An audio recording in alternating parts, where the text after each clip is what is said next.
Steps echo out on the dark streets of Gotham. Two figures are in a foot race with each other. One a criminal trying to run away from his assailant as fast as possible. The other a police detective trying to pin down his target. The thug runs down a side alleyway, hoping to lose the detective. Catching his breath from a long chase, the goon stops and tries to cloak himself in the shadows. He briefly sees a running blur zip right past his alleyway hiding spot and lets out a sigh of relief. Unfortunately for the goon, though, the detective turns back around and spots him instantly. The detective raises his snub-nosed revolver and fires a shot just above the man's shoulder. Not a single step, you punk! The detective carefully inches over to the concerned criminal, still keeping his pistol trained on the nervous goon. He's pulled closer to the detective by the collar of his shirt and quickly patted down. The investigator takes the man's gun out of his pocket and keeps it for himself. Satisfied that the man doesn't have any more secrets on his person, the detective takes a step back from him. Well, Scrap, thought you could get away from the GCPD, did ya? I didn't do nothing wrong, man. That's all behind me. I'm reformed, honest. Blackgate did me good. Cut the bullshit. We know you're still running with Falcone. I've got evidence back in my squad car of you working as a distributor selling crank for your man. If you squeal for us, we'll protect you while we build a case against old Carmine and toss him behind bars. What do you say? You gonna be an informer, or you gonna continue to rot in Blackgate? I don't got all day, pal. Just make the right decision and spill the bit. The detective clatters down to the ground with a fresh bullet hole in his head, and Scrap is out there in a flash, not bothering to see who did the job. The perpetrator of the hit admires his handiwork a moment from the scope of his sniper 604 meters away. He lowers his sniper and pulls out his phone, speed dialing his third contact. The man on the other line picks up as soon as he receives the call. The detective sniffing after you has just been eliminated. Perfect timing. I've got another job for you. We've got bigger fish to fry now. Who's my next hit? The Batman.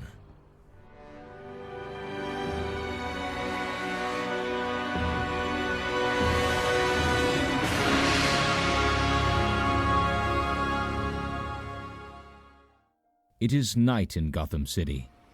The streets are unusually quiet this evening, allowing Bruce to take a brief respite from his crime-fighting routine and giving him the opportunity to have a date once again with Rachel. The couple arrives at one of Rachel's favorite restaurants, Leonardo's Italian Bistro, and the host recognizes the two immediately and seats them at their usual table. Right this way, Mr. Wayne and Miss Dawes. Would you care for some wine this evening? None for me, thanks. Of course, sir. And for the lady? Just a water, please. A water it is. Here you are. Your waiter will be with you momentarily. Thanks. Bruce slides a chair out for Rachel, who graciously accepts and takes a seat. Bruce walks over to the opposite chair and joins her. The host returns with 2 glasses of water, and Rachel smiles her appreciation, and Bruce nods a thanks. So, how's your sister been? Has she adjusted to the move? Oh, she's still getting used to her new apartment. She was in love with the old place in Colorado, but she couldn't refuse that job offer in D.C. She definitely misses the road conditions of Colorado. Oh, I bet. Traffic in D.C. is a nightmare. She said it's worth the headache for the work, though. She's really been enjoying it. The money doesn't hurt either. Yes, Sorry, No, it's all good. Go ahead and take it. Thanks, Rachel. Bruce excuses himself for a moment when he receives a call from Lucius Fox, knowing that it is important. Lucius. Good evening, Mr. Wayne. Sorry if I interrupted anything. I have more information on our embezzlement scheme. Great, let's hear it. If you'll remember, last time we discussed this, I was looking into a few of our different locations as sources for the funneling of funds, and now I have finally narrowed it down to one. Our Wayne Tech branch is the perpetrator. Now, I haven't tapered it to a specific culprit yet, but if my readings are correct, they are currently shifting income into this anonymous bank account as we speak. Shall I report this to GCPD? Thank you for the information, Lucius. But I'll take it from here. If you're certain, Mr. Wayne. Good luck. Let me guess, you've got an important meeting, right? And you have to cut our date short. Again. You know me well. And I hate that I always have to do this. I'd much rather spend my time with you, Rachel. Your track record hasn't exactly been stellar in that department. I'm sorry that I'm forced to cut our date short, but I promise one day we'll get to have our full date in glorious actuality. If you say so. You have my word. See you soon. Bruce walks over to Rachel, lightly takes her hand, and gives it a soft kiss goodbye. She smiles warmly at him, and before departing, he leaves money behind to take care of the bill. As he walks out of the restaurant, he takes one last look at Rachel. Bruce hops into his Mercedes-Benz and drives away from the eatery. Once he's certain he's far away from prying eyes, he presses a button on his console and gives the computer a voice command as to where he desires to go. Wayne Tech. Bruce feels the car take over him and presses another button, reclining the driver's seat back and allowing Bruce to quickly change into the Dark Knight himself, Batman. Once his cowl is securely on his face, he rises back up and takes control once again of his car. He drives down Gotham's back roads to avoid any possible encounters with the night crowd. He steadily makes his way to Wayne Tech, not wanting to miss the culprit of the embezzlement scheme. At last he arrives, pulling into an abandoned parking lot behind a towering building. He stops his car, makes sure once again that no one stops him, and exits the vehicle. On instinct, Batman reaches for his grappling hook and fires it at the roof of his building. The hook hits its mark and he ascends rapidly. Batman lands softly on the top of the tower. He walks to the rooftop entrance, using his custom skeleton key to unlock the door and strides confidently inside. At this hour, the structure is mostly empty, except for a few late-night working employees. Batman sneaks around to the top floor of Wayne Tech, hoping to not run into anyone. But his hopes are dashed when a man drops his coffee mug in response to seeing the Caped Crusader. Oh God! You're... In need of your assistance. Oh yeah, of course. I'd be honored. Do you know if anyone else is still in the building? Well, I think there's a few people on the 7th floor in the cybersecurity department. What's wrong? Is there like a supervillain or something in here? No time to talk. Thanks for the info. Without another word, Batman leaves the worker. He races to the stairs, swiftly heading to the 7th floor, or as the employee pointed out, the cybersecurity department. The drive to stop this thief pushes him harder, and he reaches his destination with ease. He enters into the network protection wing, scaring a few of the laborers typing away at their computers. Batman scans the area and finds his possible transgressor. A seemingly guilty man runs at the sight of the vigilante. Batman wastes no time rushing after the criminal. As he runs, he reaches into his utility belt and pulls out the item he is looking for, a set of bolas. He carefully aims at his target, a tricky task while sprint, but focuses intently. He lets the bolas fly and they hit their mark, causing the man to cascade down hard in his tracks. Batman stops when he's just above the potential perpetrator. He reaches down and lifts up the man without much struggle. Please, just let me go, and I'll explain myself. To the man's surprise, Batman does set him down on the ground carefully. Oh, that was unexpected. Thank... There'll be more of that if you don't start talking. All right. Look, I was left with no choice.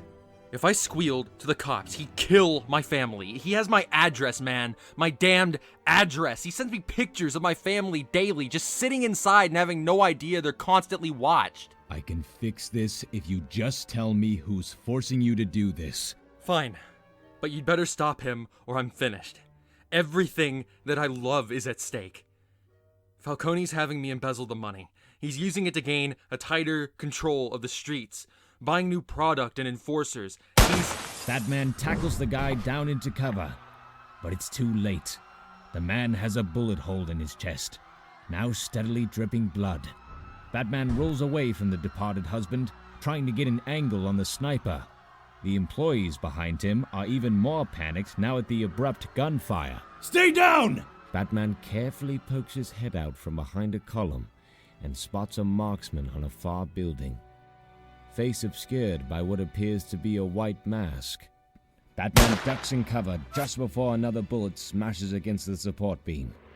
He thinks quickly of a way to take down and apprehend the dangerous man before he escapes. It's clear his target was the man who knew too much, but it was the Dark Knight's job to at least save his family from harm. Likely the man's final wish. Batman throws down a smoke pellet to block the sniper's view of him, and uses this opportunity to run to the window. He places a small detonator on the pane and takes a step back. The explosive blows up and shatters the glass. Without second consideration, Batman leaps out the newly formed hole and dashes from rooftop to rooftop, tailing the sniper prior to his escape. The aggressor has other plans, however, firing a shot that slams into Batman's leg. The Dark Knight tries his hardest to keep on running towards his aim, but the pain is too unbearable. He collapses down and his prey gets away. Batman presses a button on his gauntlet, which immediately connects him to the Batcave and sends a transponder signal with his location. I get the notification and act swiftly. I inform Robin right away, and he hurries onto his motorcycle, zooming out of the Batcave. Batman, do you come in? I'm almost at your location. Over. I repeat, do you come in? Over. Batman! He isn't responding. Just hurry, sir. Time is of the essence. You're right. Hang in there, Batman. Robin at last arrives and grapples down to the transponder signal, having an easy time spotting Batman. He runs over and puts a hand to his neck, hoping for a pulse. He feels one. Oh, thank God. He's still alive, Al. Looks like he was just shot in the leg, but passed out due to shock. I'm taking him back now. Good. Bring him back fast. I'll get the medical table set up and he'll be fine in no time. Robin returns with an injured Batman, and I help carry him to the medical table. I put Batman under administering anesthesia before examining his wound. Looks like it was a clean shot, which makes things easier. No bullet fragments to dig out. Best to get to work then. I cut away the fabric around his leg and then sterilize the wound with rubbing alcohol. I press down on the leg while keeping it elevated to try to stop the bleeding. Once the bleeding tampers down a lot, I carefully wrap Bruce's leg with gauze. I step back and let Bruce recover. There's nothing more I can do. After about an hour, Bruce starts coming out of his deep sleep. He suddenly bolts upright, completely awake. I ease him back down on the table. Easy does it there, sir. You need to recover. No. What I need to do is get back out there and stop this assassin. Sir, you were just shot. Take some time to heal up before returning to the streets. Alfred, people's lives are at stake. So is yours. My life doesn't matter right now. There's an innocent family that will be murdered if I don't stop this killer. Robin can handle it, sir. Or even call the GCPD. You need to rest now. I have to do this. I'm the only one who's had an encounter with this hitman. And you're the only one who's been shot by him, too. It's a mistake I won't repeat. Batman begins to rise back up from the medical table, not listening to my pleas. Who am I to get in the way of justice? Just be careful, Bruce. I'll be fine. Trust me. Batman walks over to the Batcomputer, careful not to put too much pressure on his still mending wound. He accesses the Wayne Enterprises database with a press of a button. Robin enters back down into the Batcave as Batman searches for information on the murdered Wayne Tech employee. Good to see you up and moving again. How's the leg? It's all right. Should you be... We've got more important things to do right now. That assassin is still out there on the loose, and it's up to us to stop him. What do we have on him? All we can assume is that he has ties with Falcone. The only lead we have is that it's likely he'll go after the family of the Wayne Tech employee who was purloined money. Ah, so that's why you're searching the Wayne Tech employee list then? Exactly. Batman scans through the profiles of every worker, desperately trying to find the murdered man's name. He passes by several ID photos, not finding who he's looking for, but he keeps pressing on. At last, he recognizes the man's face and clicks on his profile. Paulson. Worked at Wayne Tech almost 6 years. There's an address, too. 277 Avery Kinsley Drive. Do you really think this guy's gonna go after Chester's family? It's the only connection we have. Better cautious than consequential. Roger that, Bat. Batman and Robin bolt to their vehicles, quickly programming their GPSs with the coordinates of the Paulson residence. In a flash, they exit the Batcave and drive as fast as they can to their objective.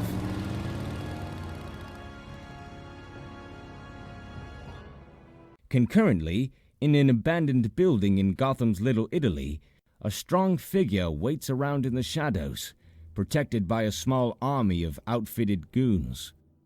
He checks his watch a moment. It reads 7:30 on the dot. He wonders where his employee is. Having the reputation of never being late, he still holds that reputation, descending down from the rafters and landing just behind his boss. Did you get him before he leaked our business? I ended him before he said too much.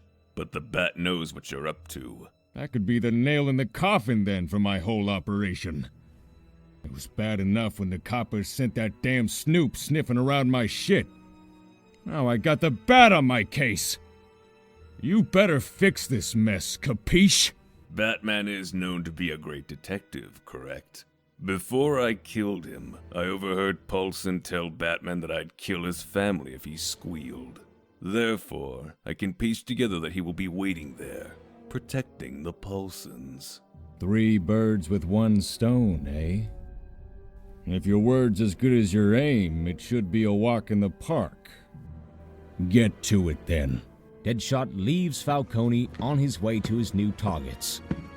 He can't help but feel a little delighted at the prospect of being the one to end the Batman.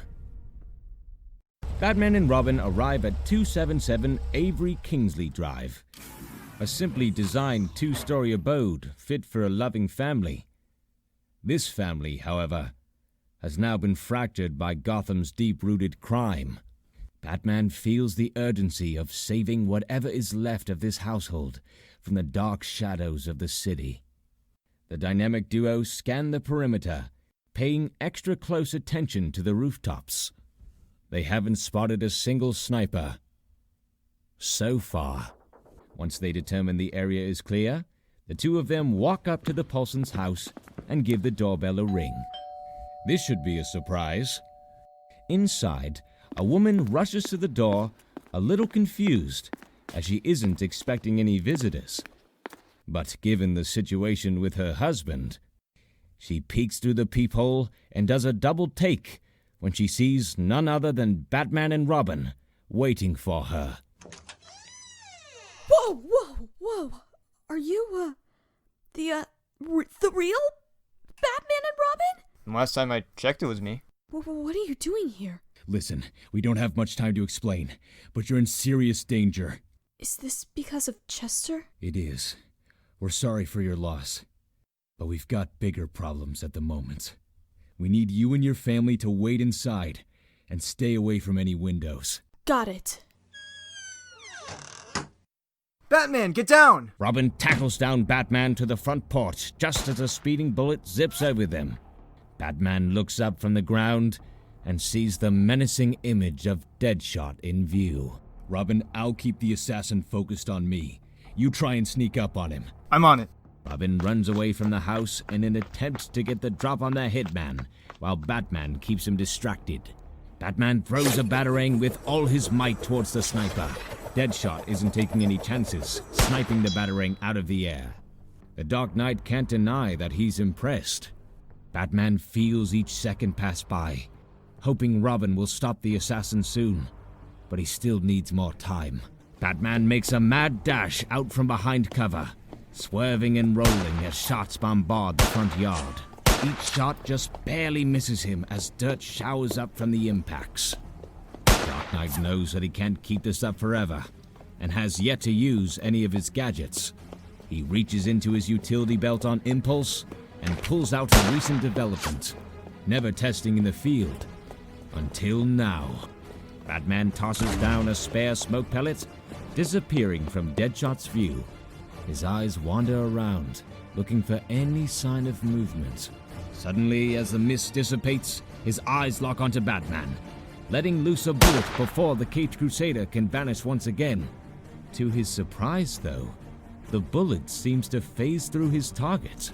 Deadshot stays calm, but feels more tension begin to cloud his mind. He hunts around for Batman, unable to figure out where he's disappeared to. Deadshot pretends he doesn't hear what sounds like Batman's pesky sidekick sneak up on him. He listens to Robin draw closer to him, waiting for the right moment. When he hears the soft footsteps close behind him, he throws his elbow back, hitting Robin square in the chest. He's knocked back, winded a little, but still standing on his 2 feet. Deadshot tosses down his rifle and gets ready for a fistfight with the Boy Wonder. You're not a bird hunter, are you? Batman sends a kid to do his dirty work? Oh, you're about to see what this kid can do. Robin lunges into action. Deadshot aims his wrist gun at the Boy Wonder and fires away. Bullets just miss Robin as he does front handsprings to avoid them, flipping past the speeding lead. Deadshot is unrelenting in his fire, but all of his shots just barely miss Robin as he gains ground on his foe. Robin suddenly rolls to the right and simultaneously throws a batarang at Deadshot's wrist gun. Luckily enough for Robin, it hits its mark. Robin feels safer with the gun out of play, trying to knock out his deadly enemy before he can do any more harm. Deadshot sees this coming and steps out of the way. He punches Robin in the face, eyes watering after the sting of the impact. Robin works around the problem, doing his best to focus on Deadshot with his blurry vision. The Boy Wonder returns fire and punches at the assassin. He moves out of the way yet again, but Robin predicts this and kicks his leg. Deadshot stumbles a little but keeps his footing. Robin takes advantage of this momentary win and sends another punch at the hitman, the crime fighter's fist hammering down on the villain's face. Deadshot takes the blow, however, and deals another back, kicking Robin in the stomach, sending him cascading into the hard roof. Ouch. Deadshot rises from the ground and grabs a pistol from one of his thigh holsters, targeting it onto Robin.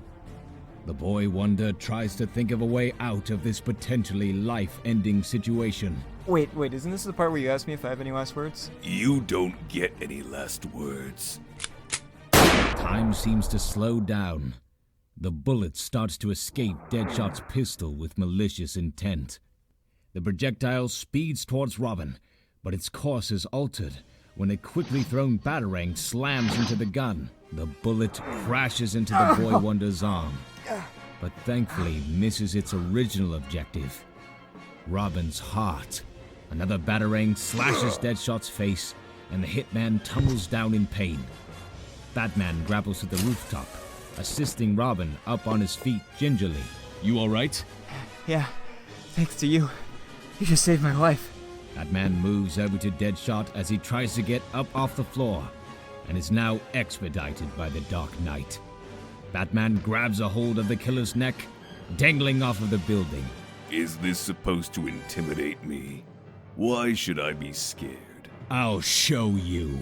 Batman doesn't hesitate to break Deadshot's arm. Leave this family alone, or I'll do worse than that. Fine! Batman sets him back down, and before he can even think about retaliating, Batman hits his head with a hard jab. Deadshot is cuffed and left behind for GCPD. Mrs. Paulson waves the dynamic duo to come down for a moment. Batman and a patched-up Robin return to the wife, who is all smiles, gives the two a great big hug. Robin accepts the hug, wincing a little from the pressure on his wound. Batman, however, just kind of stands there. Glad your family is safe. I don't know what I'd do without you two. No problem. Heroes will be heroes. Batman and Robin away from the scene and return to where they parked their vehicles. Since after Deadshot was taken care of, Batman has been ruminating on the whole situation with Falcone and decides upon an answer. Falcone has to be stopped before he hurts any more innocents. His corrupted influence over the city will be put to an end. This is our goal from here on out. Let's make it happen. The dynamic duo zips out in a flash, ready to make plans to finally take out the villainous and powerful Falcone.